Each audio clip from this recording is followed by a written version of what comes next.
Chapter 7, Answering Clinical Questions, Part 2, Statistics in Medical Decision Making. Medical decision making often involves using various kinds of test data. Any physician using a diagnostic test, whether a physical test or a laboratory test performed on an individual patient, or a screening test being used on a whole population, will want to know how good the test is. This is a complex question as the qualities and characteristics of tests can be evaluated in several important ways. To assess the quality of a diagnostic test, as a minimum, we need to know its validity and reliability, we need to know its sensitivity and specificity, and we need to know the positive and negative predictive values of that test. When using quantitative test results, such as measurements of fasting glucose, serum cholesterol, or hematocrit levels, the physician will also need to know the accuracy and precision of the measurement as well as the normal reference values for the variable in question. First, let's talk about validity. The validity of a test is the extent to which it actually tests what it claims to test. In other words, how closely its results correspond to the real state of affairs. The validity of a diagnostic or screening test is therefore its ability to show which individuals have the disease in question and which do not. To be truly valid, a test should be highly sensitive, specific, discussed below, and unbiased. Quantitatively, the validity of a diagnostic or screening test is the proportion of all test results that are correct, as determined by comparison with a standard known as the gold standard, which is generally accepted as correct. Validity is synonymous with accuracy. As stated in Chapter 2, the accuracy of a figure or measurement is the degree to which it is immune from systematic error or bias. So, to the extent that a measurement or test result is free from systematic error or bias, it is accurate and valid. When assessing the validity of a research study as a whole, two kinds of validity are involved: internal validity and external validity. Internal validity are the test results of the study valid for the sample of patients who are actually studied? That's the question we're asking. External validity are the results of the study valid for the population from which the sample in the study was drawn? If the external validity of a study is such that it applies to other populations as well, it is said to be generalizable. For example, a randomized control trial of vitamin D supplements might demonstrate that they are effective in preventing osteoporosis in a sample of 500 postmenopausal American white women. The study, if properly performed, so that there are no confounding factors, would be internally valid for this sample. It would be externally valid only if the sample were representative of all American white postmenopausal women, but the extent to which it is generalizable to non American, non white, or non menopausal women is open to debate. Reliability. Reliability is synonymous with repeatability and reproducibility. Reproducibility. It is the level of agreement between repeated measurements of the same variable. Hence, it is also called test-retest reliability. When testing a stable variable, such as a patient's weight, it can be quantified in terms of the correlation between measurements made at different times. This is the test reliability coefficient. Reliability corresponds to precision, defined in Chapter 2, as the degree to which a figure is immune from random variation. A test that is affected very little by random variation will obviously produce very similar results when it is used to measure a stable variable at different times. A reliable test is therefore a consistent, stable, and dependable one. The reliability or repeatability of a test influences the extent to which a single measurement may be taken as a definitive guide for making a diagnosis. In the case of a highly reliable test, such as a patient's weight, one measurement alone may be sufficient to allow a physician to make a diagnosis, such as obesity. But if the test is unreliable in any way, this may not be possible. The inherent instability of many biomedical variables, such as blood pressure or blood glucose, often makes it necessary to repeat a measurement at different times, and to use the mean of the results to obtain a reliable measurement and make a confident diagnosis. In practice, neither validity nor reliability are usually in question in routine medical laboratory testing. Standard laboratory tests have been carefully validated, and quality control procedures in the laboratory ensure reliability. However, a reliable and precise test or measurement is not necessarily valid or accurate. For example, it would be possible to measurement the circumference of a person's skull with great reliability and precision, but this would not be a valid assessment of intelligence. A reliable and precise measurement may also be rendered invalid by bias. A laboratory balance, for example, may weigh very precisely with very little variation between repeated weighings of the same object, but if it has not been zeroed properly, all its measurements may be too high, causing all its results to be biased and hence inaccurate and invalid. Conversely, a measurement may be valid yet unreliable. In medicine, this is often due to the inherent instability of the variable being measured. Repeated measurements of a patient's blood pressure may vary considerably, yet, if all these measurements cluster around one figure, the findings as a whole may accurately represent the true state of affairs. For example, that a patient is hypertensive. Reference values. Even a high quality, valid, and reliable measurement does not in itself permit a diagnosis to be made. Doing this requires knowing the measurement's range of values among normal, healthy people. This range is called the normal range or reference range, and the limits of this range are the reference values, also called the upper and lower limits of normal or ULN and LLN, that the physician will use to interpret the values obtained from the patient. The range between the reference values is sometimes called the reference interval. How is a valid set of reference values established? The normal range of a biomedical variable is often arbitrarily defined as the middle 95% of the normal distribution. In other words, the population mean plus or minus two standard deviations, which was explained in Chapter 2. The limits of this range derived from a healthy population are therefore the reference values. This assumes that the 95% of the population lying within this range are normal, while the 5% beyond it are abnormal or pathologic. And it also assumes that the normal range for the particular biomedical variable, for example, the serum cholesterol, for instance, can be obtained by measuring it in a large representative sample of a normal, healthy individuals, thus obtaining normal distribution. The central 95% of this normal distribution would then be the normal range. Although manufacturers of commercial tests may attempt to establish a reference range by testing thousands or even tens of thousands of individuals, there is nothing inherently pathological about the 5% of individuals outside this normal range. Typically, there are some healthy people who have abnormally high or low values. Indeed, in some cases, an abnormal value, such as a low serum cholesterol value or a high IQ, may be a positive sign rather than a negative one.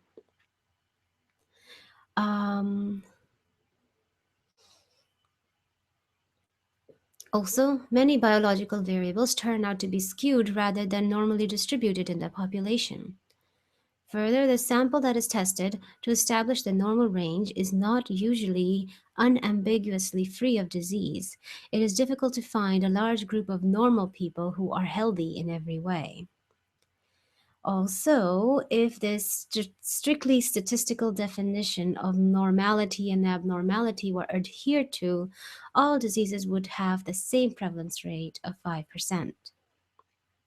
In practice, the normal range and the corresponding reference values in the laboratory's manual often represent a compromise between the statistically derived values and clinical judgment and may be altered from time to time as the laboratory gains experience with a given test. The values must always be interpreted in the light of other factors that may influence the data obtained about a given patient, such as the patient's age, weight, gender, diet, and even the time of day when the specimen was drawn or the measurement made. Sensitivity and specificity. Sensitivity and specificity are both measures of a test's validity, its ability to correctly detect people with or without the disease in question. They are best understood by referring to Table 7.1, which shows the four logical step possibilities in diagnostic testing, which are true positive. True positive is a positive test result that is obtained in the case of a person who has the disease. This is the true positive finding. A positive test result is obtained in the case of a person who does not have the disease. This finding is therefore a false positive one, which is a type 1 error. A negative test result is obtained in the case of a person who does have the disease. This is a false negative result, which is a type 2 error. A negative test result is obtained in the case of a person who does not have the disease. This is a true negative result. Sensitivity. The sensitivity of a test is its ability to detect people who have the disease. It is a percentage of people with the disease who are correctly detected or classified. Sensitivity can be calculated as the number testing positive who have the disease, or the true positive, divided by the total number of tested who have the disease, which would include the true positives and the false negatives. And you multiply that by 100 to get the percentage value. Following, we have a table 7.1 that shows that on its x-axis, you write down the disease being present or absent, and on the y-axis, you write down the results of the test as being positive or negative. If a person with the disease tests positive for that disease, that person has a true positive test result. Whereas if somebody with a disease tests negative for the disease, that would be a false negative test result. Also, a type 2 error. If somebody who does not have the disease, yet when he's tested, is tested as positive, that would be considered a false positive or a type 1 error. And if someone who does not have the disease also tests to be negative for that disease, that person would be considered as a true negative.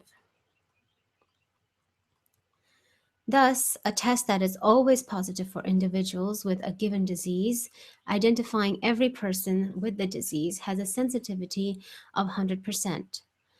An insensitive test, therefore, leads to misdiagnosis, many false negative results, while a sensitive test produces few false negatives.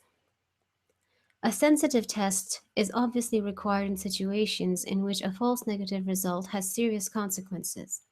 Thus, high sensitivity is required of tests used to screen donated blood for HIV, for cytologic screening tests such as pap smears, for cervical cancer, and for mammograms.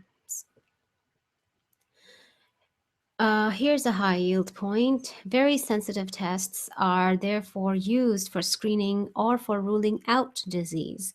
If the result of a highly sensitive test is negative, it allows a disease to be ruled out with confidence.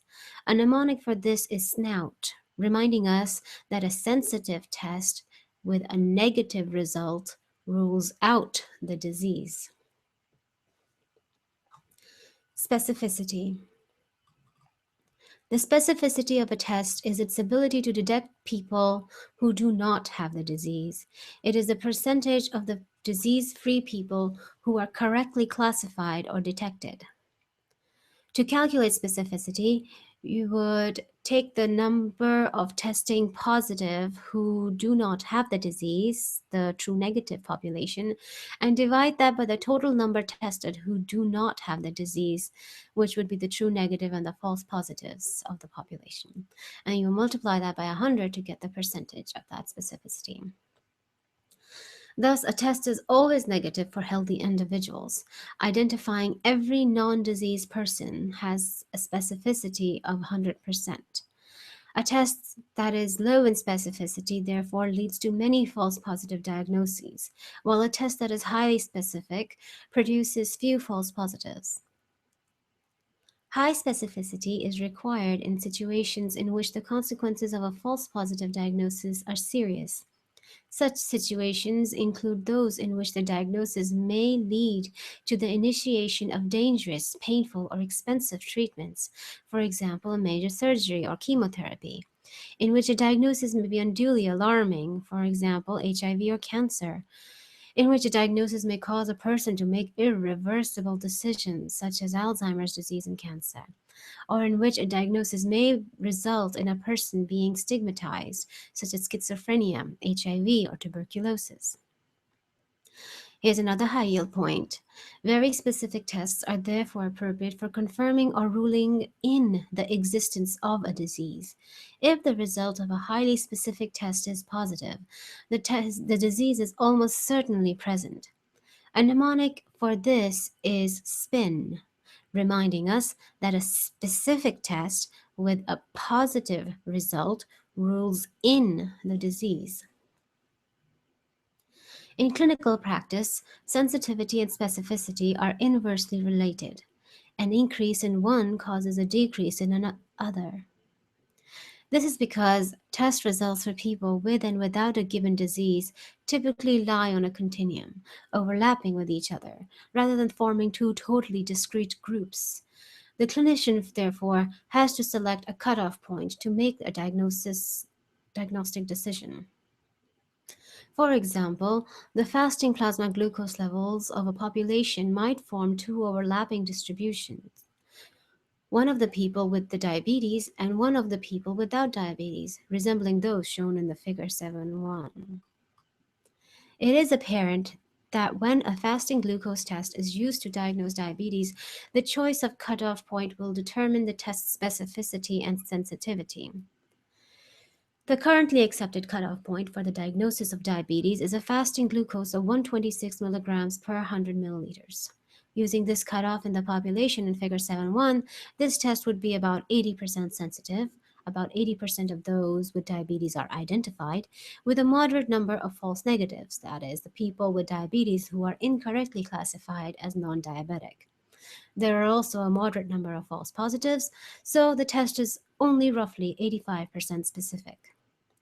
Reducing the cutoff to 100 milligrams per 100 milliliters, as shown in figure 7.2, would make the test about 96% sensitive, correctly identifying almost every person with diabetes. But at this point, it would have a very low specificity, and the number of false positive results would be unacceptably high. Many people, roughly 40% of those who do not have diabetes, would be incorrectly diagnosed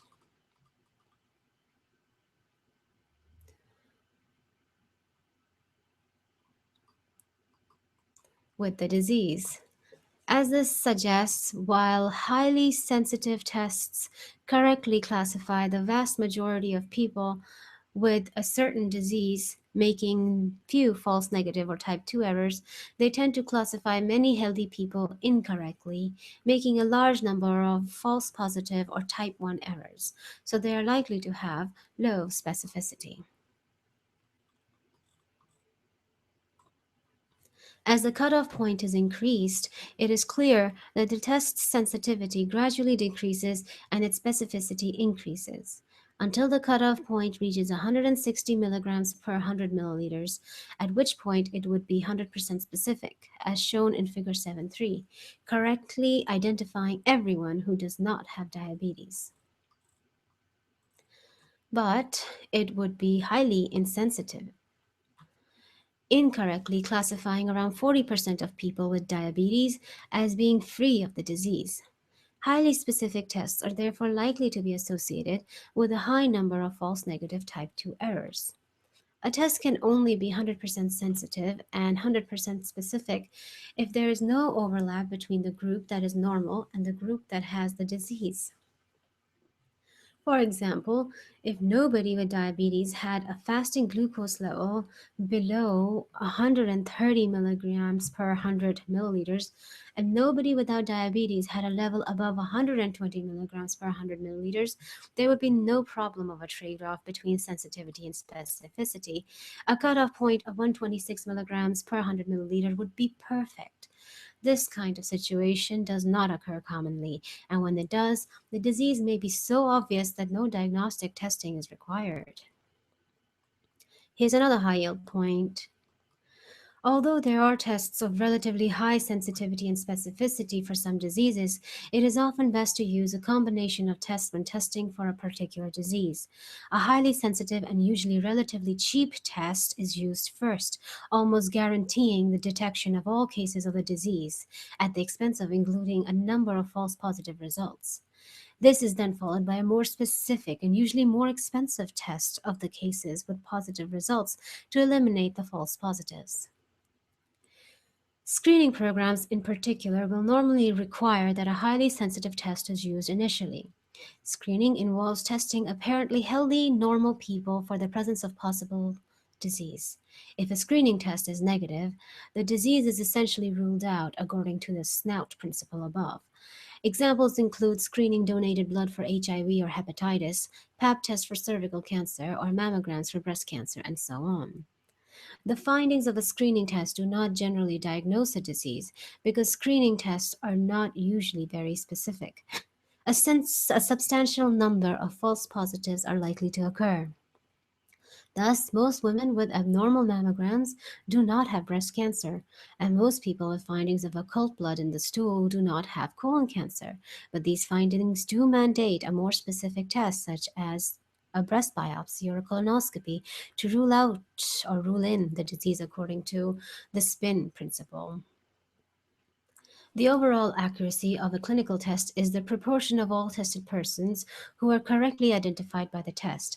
That is, the proportion of all test results, both positive and negative, that are correct. Accuracy is therefore the number of true results, true positives and true negatives, divided by the total of all the test's results, which is true positives, true negatives, false positives, and false negatives.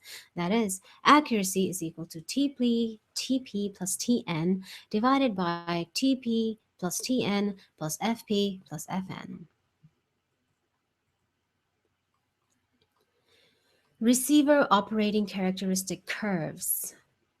To help to determine an appropriate cutoff point for a positive test, the relationship between sensitivity and specificity can be clarified by plotting a test's true positive rate or sensitivity against its false positive rate, which is 100 minus specificity, for different cutoff points.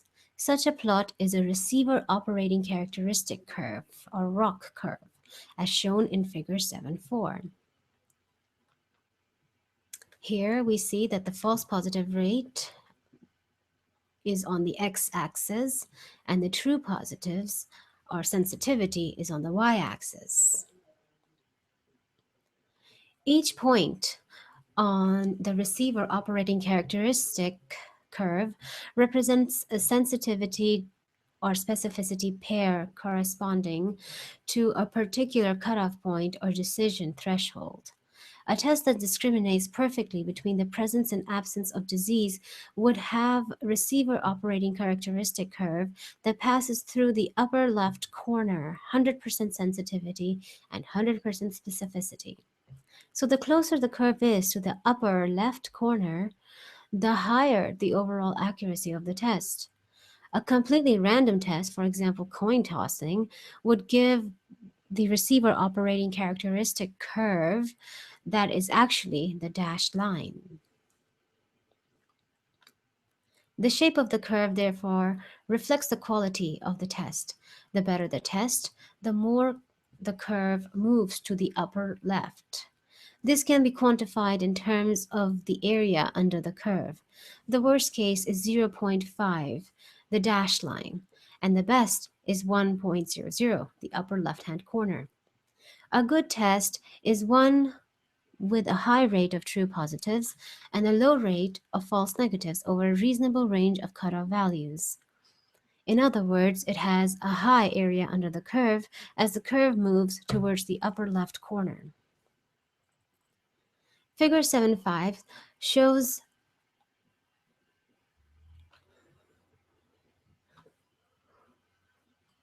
Figure 7.5 shows a ROC curve with the three different cutoff points for the diagnosis of diabetes discussed above. Point A represents a cutoff of 160 milligrams per 100 milliliters. Point B is 126 milligrams per 100 milliliters, and point C is 100 milligrams over 100 milliliters. This curve has an excellent area under the curve of above zero point 0.9.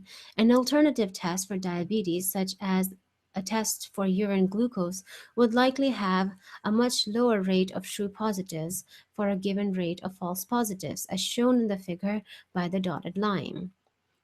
With the lower area under the curve, as a rule of thumb, an area under the curve of 0.5 to 0.6 is almost useless. 0.6 and 0.7 is poor, 0.7 to 0.8 is fair, 0.8 to 0.9 is very good. Here we have figure 7.5, where you see the ROC curves comparing different cutoff points and different tests. An excellent clinically oriented website which allows the reader to interactively see the effects of different cutoff points in different situations on type 1 and type 2 error rates and ROC curves is available at anesthetist.com. Area under the curve reflects the test's ability to discriminate between those with and without disease. ROC curves therefore allow different tests and different cutoff points to be compared.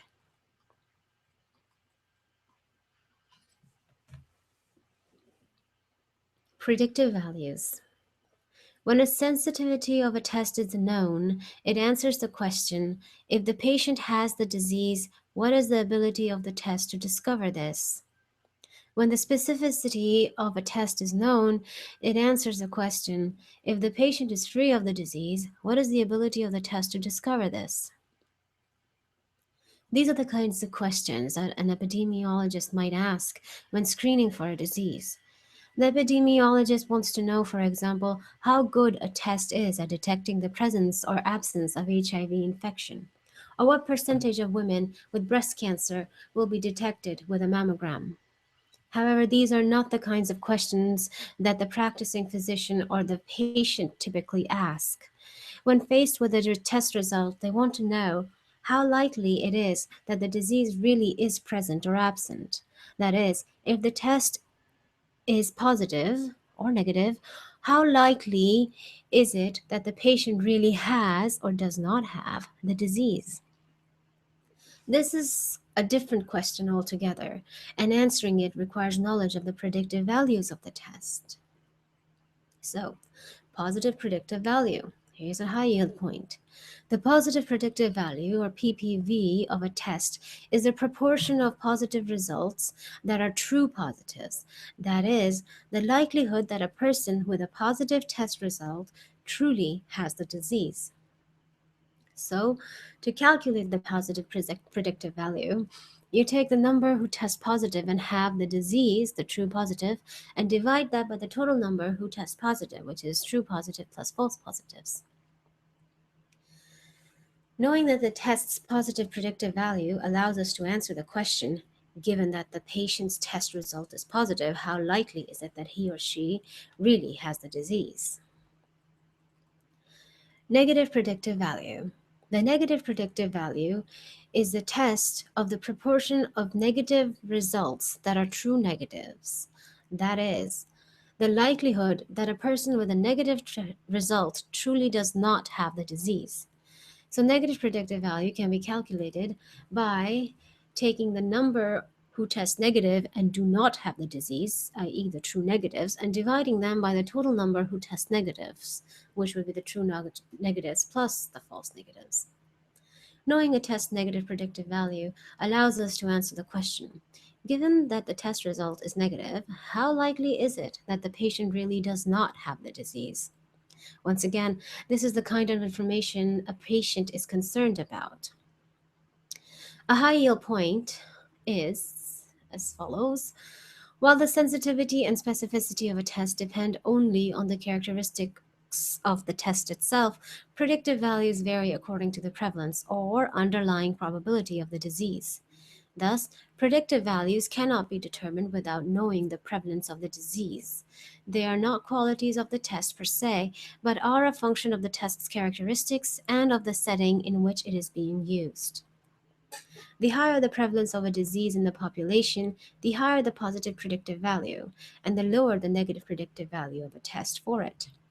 If a disease is rare, even a very specific test may have a low positive predictive value because it produces a large number of false positive results. This is an important consideration because many new tests are first used in high risk populations, in which a given disease may be quite common. Hence, a test may produce only a few false positive test results at first, but when it is used in the general population, in which the disease may be quite rare, it may produce an unacceptably high proportion of false positive results. For example, a test for malaria, which has a very high sensitivity and specificity, will be likely to have good positive and negative predictive values in sub-Saharan Africa, but when used in the United States, where the prevalence of malaria approaches zero, it would have an extremely low positive predictive value. Another example is given by the CA125 test for ovarian cancer, which has an unacceptably high false positive rate when used for screening women in general, with a positive predictive value of just over 2%. But it is very valuable in testing women with a suspicious pelvic mass, with a positive predictive value of about 97%. It is therefore important to use the right test in the right context. A numerical example makes the relationship between predictive values and prevalence clearer. Table 7.2 below shows the results of a hypothetical diabetes screening program in the community of 1,000 adults using a test that is 90% sensitive and 99% specific. If this is an inner city American community with a large proportion of people at high risk of diabetes, the prevalence of diabetes might be 20%. That is, 200 people have diabetes. Because the test is 90% sensitive, 180 of the 200 people with diabetes are detected, leaving 20 false negative results. Because the test is 99% specific, 99, which is 792 of the 800 non diabetic people, they are going to be correctly identified with 8 false positives. So, the positive predictive value of a test is true positive divided by true positive plus false positive. So, in this example, you would take 180 and divide that by the total, which would be 180 plus 8, which is approximately equal to 0.96. So, we can assume that there is a 96% chance that a person with a positive test actually will have diabetes. The negative predictive value of this example would be taking all the true negatives and dividing them with all the negative results, the true negatives plus false negatives. So in this example, you would take 792 and divide that with the 792 plus 20, and that would yield approximately 0.98, meaning that a person with a negative test can be 98% sure that he or she does not have diabetes. However, in a different community of 1,000 adults, the prevalence of diabetes might only be 2%, with only 20 people with diabetes. Here we see table 7.3, which shows the results of using exactly the same screening test in this community. Because the test is 90% sensitive, 18 of the 20 people with diabetes are detected, leaving two false negative results. Because the test is 99% specific, 99%, which is 970 of the 980 non diabetic people, are correctly identified, with 10 false positive. So, to calculate the positive predictive and negative predictive value, you would just plug in the numbers and get the percentage. So for positive predictive value, you would take 18 divided by 18 plus 10, which is approximately equal to 0.64. And so you can infer that there is only 64% chance that a person with a positive test will actually have diabetes. And to calculate the negative predictive value, you would take 970 and divide that with all the negative test results, which would be 2 plus 790, which will yield 0.997.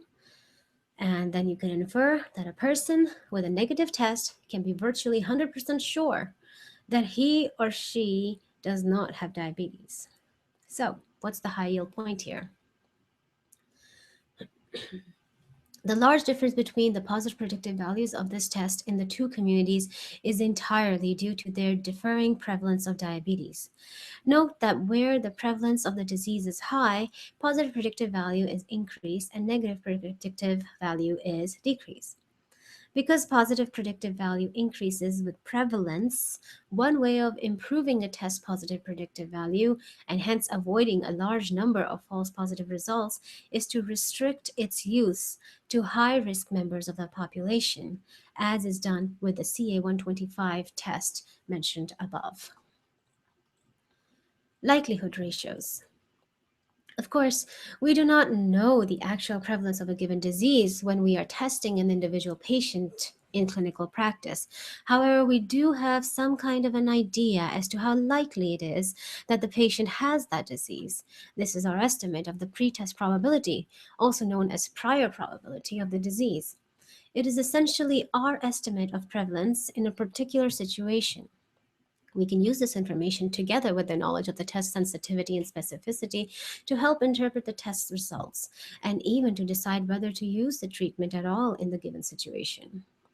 For example, when a woman who has been exposed to strep throat presents with a sore throat, but without fever, tonsillar exudate, or cervical lymphadenopathy, we might guess that the pretest probability of strep throat is about 0.2%. We might also decide that we will only prescribe antibiotics for sore throat if the likelihood of it being strep is about zero point 0.5 or more. This is our treatment threshold. Would a rapid strep test help us to decide what to do or not? The concept of the likelihood ratio, LR, helps to answer this question. It is the ratio of the likelihood that a given test result will be found in a patient who has the disease versus the likelihood that the test result will found in a patient who does not have the disease. A positive likelihood ratio, LR positive, is the ratio of the likelihood of obtaining a positive test results in a patient with the disease to this likelihood in a patient who does not have the disease. That is, the ratio of the true positive rate to the false positive rate. In other words, how much more likely do we believe it is that the patient actually has the disease in the light of a positive test result? A negative likelihood ratio, LR negative, is the ratio of the likelihood of obtaining a negative test result in a patient with the disease to this likelihood in the patient. To this likelihood in a patient who does not have the disease, that is, the ratio of the false negative rate to the true negative rate. In other words, how much less likely do we believe it is that the patient has the disease in the light of a negative test result? Table 7.4 illustrates this in a group of 100 people, of whom 10 have strep throat. So, when looking at this table, we can infer that out of the 10 people with strep throat, 9 have positive results on the rapid strep test. This is the test sensitivity, about 90%. Out of the 90 people with strep throat, 80 have negative test results on the test. This is the test specificity, about 89%, leaving 10 or about 11% of those without the disease with positive results. Note that this 11% represents 100% minus the test's specificity. The ratio of the likelihoods of getting a positive result in those with the disease versus in those without the disease is therefore 90 divided by 11, or about 8%. This is the test positive likelihood ratio, or LR positive. The formula for LR positive is therefore sensitivity divided by 1 minus the specificity. Similarly, out of the 10 people with strep throat, only 1% has a negative test result. So the likelihood of obtaining a negative test result is 10%. Note that this represents 100% minus the test sensitivity.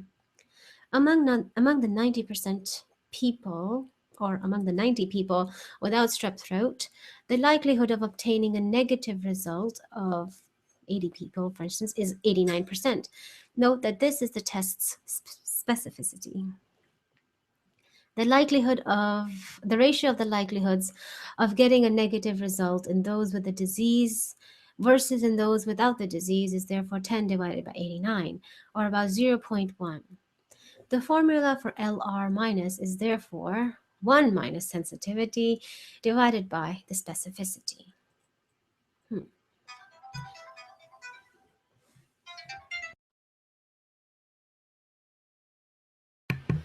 After obtaining our test result, we can use these likelihood ratios to estimate how likely it is that our patient with sore throat has strep throat.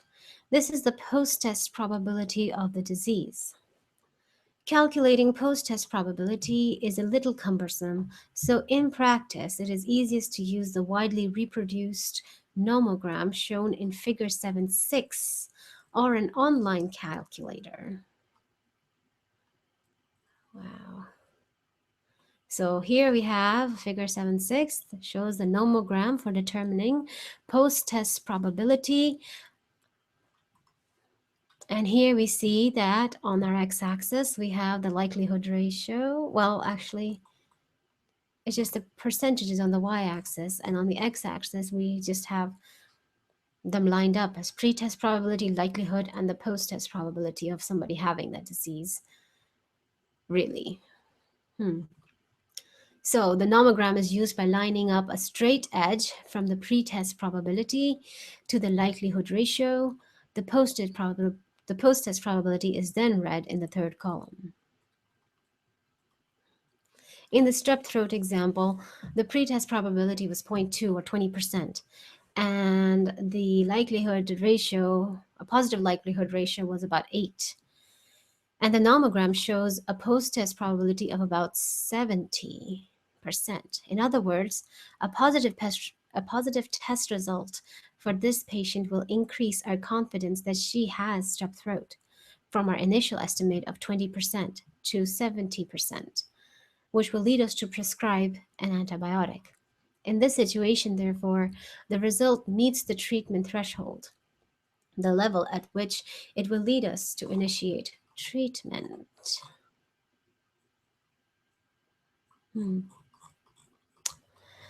Conversely, if she had a negative test result, the nomogram shows that the LR likelihood ratio, the negative likelihood ratio of 0.1 produces a post-test probability of only 2%. Mm-hmm.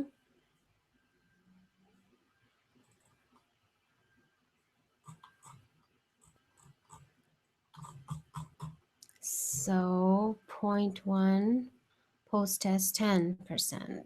Is that what we're saying?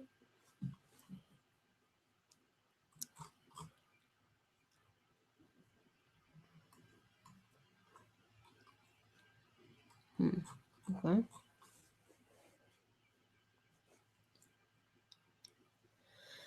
So, likelihood ratios are therefore an indication of the ability of a test to change our assessment of whether a disease is or is not present. Essentially, they combine information about sensitivity and specificity into a single clinically useful measure. Because they only use information about sensitivity and specificity, they do not depend on the prevalence of the disease, but are fixed, independent characteristics of the test itself, unlike predictive values as shown above. Different tests have different likelihood ratios, and the clinical implications of these vary, as shown by the rules of thumbs for different likelihood ratios in Table 7.5. Clearly, a test with a high likelihood ratio, positive likelihood ratio, is useful to rule in a disease, while a test with a low negative likelihood ratio is useful to rule out a disease. Table 7.6. So see here we see that. Okay.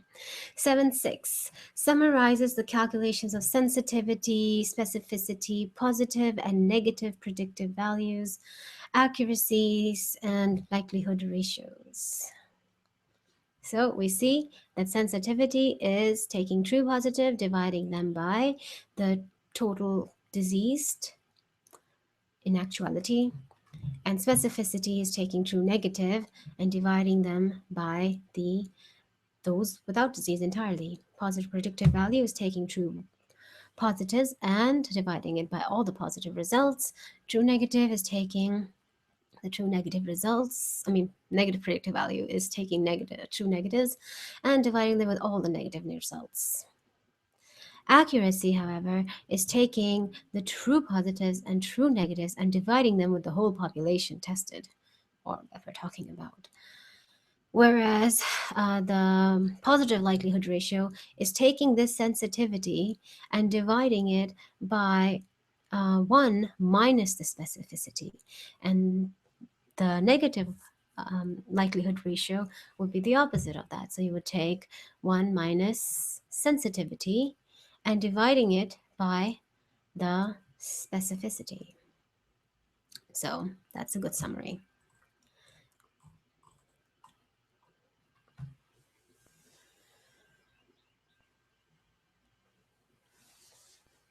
Prediction rules. Likelihood ratios are not just a property of individual medical tests. A whole constellation of signs, symptoms, and test results can be used together to help change our pretest assessments of a patient. This is done by prediction rules, which quantify multiple clinical findings in order to predict the patient's likely diagnosis, prognosis, or response to treatment.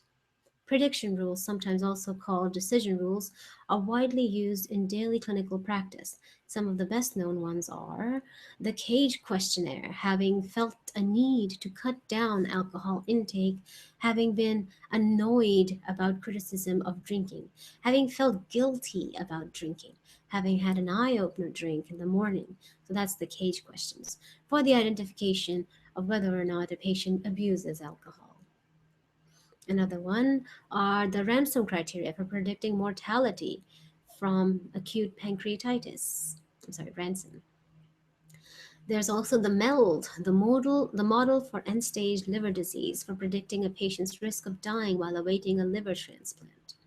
And then you have the CHAD S2, congestive heart failure, hypertension, age, diabetes, stroke, or systemic emboli score for predicting the risk of stroke in patients with untreated atrial fibrillation.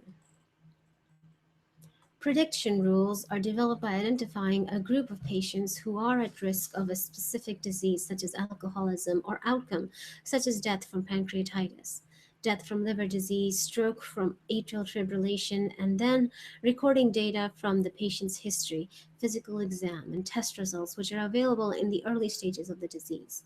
The ability of this data to predict the results of subsequent more detailed testing or follow up of the patient is then evaluated. After development, prediction rules need to be evaluated. So, when applied in clinical practice, does the rule produce a result that is different from the pretest probability of alcoholism, death from liver disease, or stroke from atrial fibrillation? For example, a score of 3 on the CAGE tool has been found to have a positive LR of 13 for diagnosing alcoholism. Likelihood ratio, positive likelihood ratio of 13 for diagnosing alcoholism. Is this rule generalizable? It should be validated by applying it to different groups of patients in different settings. Is the rule useful? It is only useful if it produces results that are better than those produced by physicians' regular clinical judgment. Clinical judgment will always be required to determine whether a prediction rule should be applied. Hundreds of rules are available in software form, which can be used with smartphones and other devices at the point of care.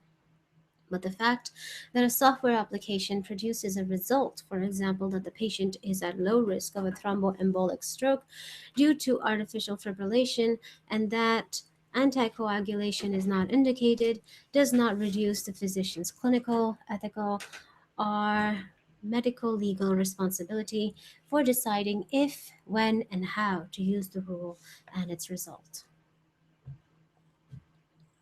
So, decision analysis. While prediction rules are typically used by physicians at the bedside, broader medical decisions are also made by patients, by the person or organization paying for the treatment, the patient and insurance company or a government body, among others, and by professional or regulatory bodies producing clinical guidelines or policies.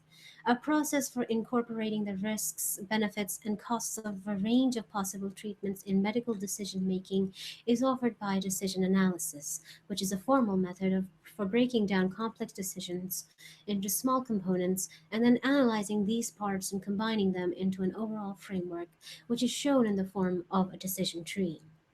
The decision tree is a diagram which depicts choices, decisions, and outcomes in chronological order from left to right. A square is used to represent a choice to be made, a decision node. Circles represent possible events, chance nodes, resulting from the choice by chance. Triangles, terminal nodes, represents outcomes. Probabilities, ranging from 0 to 1, as always, are assigned to each of the possible events. These figures are usually derived from the medical literature. Figure 7.7 shows a hypothetical decision tree for the choice between medical management and surgery. Carotid and and arterectomy for the treatment of asymptomatic carotid artery stenosis. Surgery may result in one of two immediate possible events. Firstly, no intraoperative cerebrovascular accident, CVA P equals 0.93, and intraoperative CVA, where there is the P is equal to 0.07. Note that these two probabilities add up to 1. The patient who undergoes surgery and does not have a CVA still has some risk of a future CVA. P is equal to 0.03 as shown. So here we see a decision tree comparing treatment for carotid stenosis. You have a patient with carotid stenosis, what happens with surgery, and what happens with medical management. And then you look at the p-values. Medical management may also produce one of two outcomes. Continuing unchanged health, p is equal to 0.94, and eventual CVA, where the p is equal to 0.06. Indeed. Next, a measure of relative value or utility is assigned to each possible outcome. Death is normally assigned a utility of 0, complete health a utility of 1, and between those two extremes, a utility can be assigned taking into account any kind of outcome, such years of life gained, cost, or the quality of the person's life. The value which is assigned will vary according to the decision maker. An insurance company might place a higher value on direct cost savings, a government agency on overall public health outcomes. One patient might place great value on the length of his or her life, while another might place more value on the quality of that life.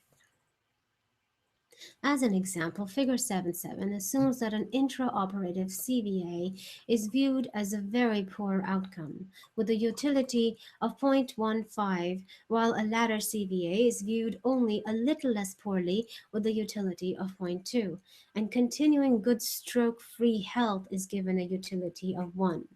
Likewise, a later CVA with medical management is also given a utility of zero point 0.2. The total expected utility of each choice is then found by adding up the utilities of each of the outcomes that result from that choice, weighted by their respective cumulative probabilities. For example, for the choice to undergo surgery, the utility of 0.15 for intraoperative CVA weighted by its probability of zero point 0.7 is 0.15 times 0.07, which equals 0.0105. The utility of one for the outcome of no intraoperative CVA and no future CVA, and weighted by the probability of 0.93 for no intraoperative CVA and the probability of 0.97 for no future CVA, is 1 times 0.93 times 0.97, which will equal 0.9021. Oh, why not?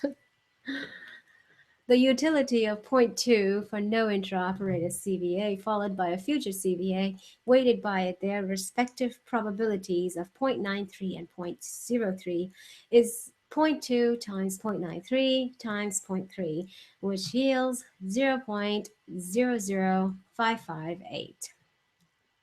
The sum of these probabilities would be 0.91818. This is the total expected utility of the surgery. Gosh, who's going to do that? Similarly, the total expected utility of the choice to have medical management is 0.94 times 1 for no CVA plus zero point 0.6 times zero point 0.06 times zero point 0.2 for a future CVA, which equals 0.952, which is higher than the total for the surgery.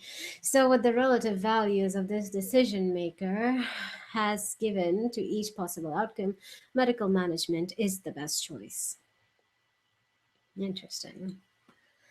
The different scenario in which the decision maker places a different value on a future CVA or in which the surgeon has a different rate of intraoperative CVAs might produce a different best choice.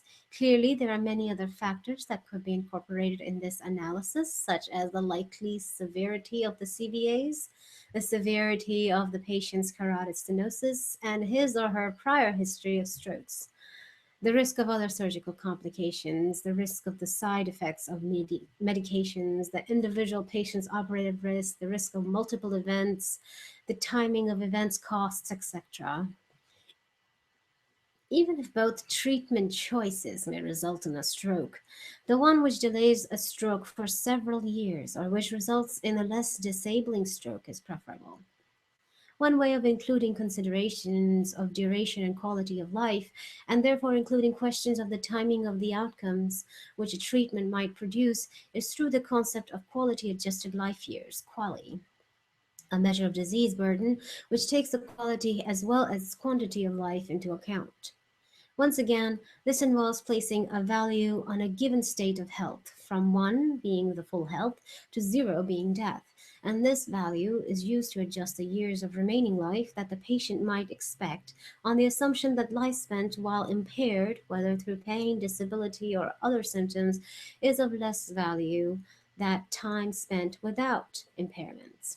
For example, in one choice, if one choice produced a mean of 10 stroke free years with a quality of life of 1, followed by a fatal stroke, it would produce 10 QALYs. If the other choice produced a mean of 6 stroke free years, followed by a stroke which produced only minimal deficits with a quality of life rated at zero point 0.9 for 8 years, followed by a fatal stroke, it would produce 6 times 1 plus 8 times zero point 0.9, which would equal 13.2 QALYs. Oh, controversial. These QALY figures can be used as the utility figures in a decision analysis. Oh, wow, what power. QALYs can also be used to determine the economic value of a treatment.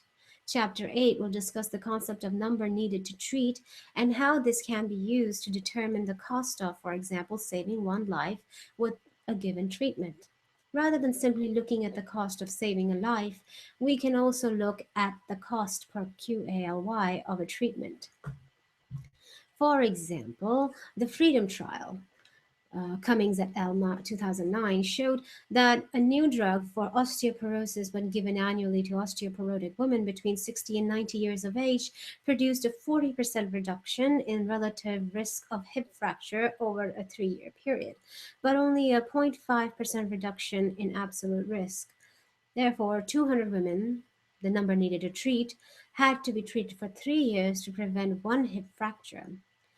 As the cost of the treatment was about 4,950, the cost of preventing one hip fracture was therefore 200 times 4,950, equaling 99. That's the big 999. I mean, 90,000 dollars. If we assume that the woman in this study had an average remaining life expectancy of 20 years, and that this single 3 year course of treatment prevented this hip fracture from ever occurring, permitting otherwise normal health, the drug produced 20 QALYs. Its cost per QALY was therefore 49,500. Yeah, good enough. Alternatively, if the drug merely delayed the hip fracture for 3 years, producing 3 QLYs, so that the fracture occurred as soon as the treatment was stopped, producing a subsequently impaired and shortened life, say 5 years, with disability, rated with a quality of zero point 0.6, that is 3 QLYs, it would produce only 6 QLYs at the cost probably of 165,000. Yeah, so therefore, I suppose, judgments of the quality of a person's life will vary subjectively from one person to another, and decisions regarding cost effectiveness may be ethically and financially difficult. However, unless medical resources are infinite, these decisions have to be made, and decision analysis and QALYs offer an explicit rational framework for this. Few would argue, for example, that a treatment that prevents death and offers the prospect of a normal, healthy life expectancy in children, that is, it has very low cost per QALY, is more valuable than one that merely delays impairment in the very elderly at a high cost per QLY. While it is impractical to use decision analysis for each individual patient's choices, it often plays an important role in the development of evidence based recommendations, such as practice guidelines and recommendations. Such guidelines may be invaluable, but their objectivity, quality, and applicability and to a given clinical situation cannot be taken for granted. Guidelines are developed and published by innumerable bodies, including specialty societies, for example, the American Academy of Pediatrics, government agencies such as the U.S. Preventative Services Task Forces, international organizations such as the World Health Organization, academic groups, hospitals, insurance companies, and other third party payers. Their production and publication may be funded by many different organizations, some of which, such as pharmaceutical companies and specialty societies, may have a financial interest in certain courses of action. Guidelines may often be inconsistent with each other. Example, current guidelines regarding prostate cancer screening differ between American Urological Association and the American Cancer Society, and the American College of Surgeons and the USPSTF. Indeed. Assessing a guideline's validity requires some knowledge about the way it was developed. Was it developed to answer explicit and important clinical questions and to meet a true need? Or are the questions unclear? Are there suspicions that the content or even the mere existence of the guideline or recommendations has been influenced by other factors, such as a desire to increase or decrease the use of certain tests or treatments? Is the guideline based on a systemic review of available evidence conducted in an explicit and transparent way? What is the quality of the evidence supporting the guideline? This may range from very low, unsystematic clinical observations, such as case reports or unsupported expert opinion, to high, consistent data from well performed randomized clinical trials. How good is the evidence linking the treatment options to actual outcomes? Guidelines and recommendations vary considerably in quality, including in the degree to which they are based on good evidence. The most widely used method for appraising and rating The quality of practice guidelines is the grading of recommendations, assessment, development, and evaluation system, which has been adopted by many organizations, including the World Health Organization and the American College of Physicians. The of recommendations, assessment, development, and evaluation system rates the strength of recommendations as strong or weak based on the quality of evidence. This uncertainty about the balance between desirable and undesirable effects, uncertainty or variability in values and preferences, and uncertainty about whether the recommendation would result in a wise use of resources. Note that high quality evidence may result in a weak recommendation. If the evidence shows that a treatment's benefits scarcely outweigh its undesirable effects, but even low quality evidence can occasionally produce a strong recommendation pending the production of better evidence if the treatment's benefits appear to clearly outweigh its disadvantages.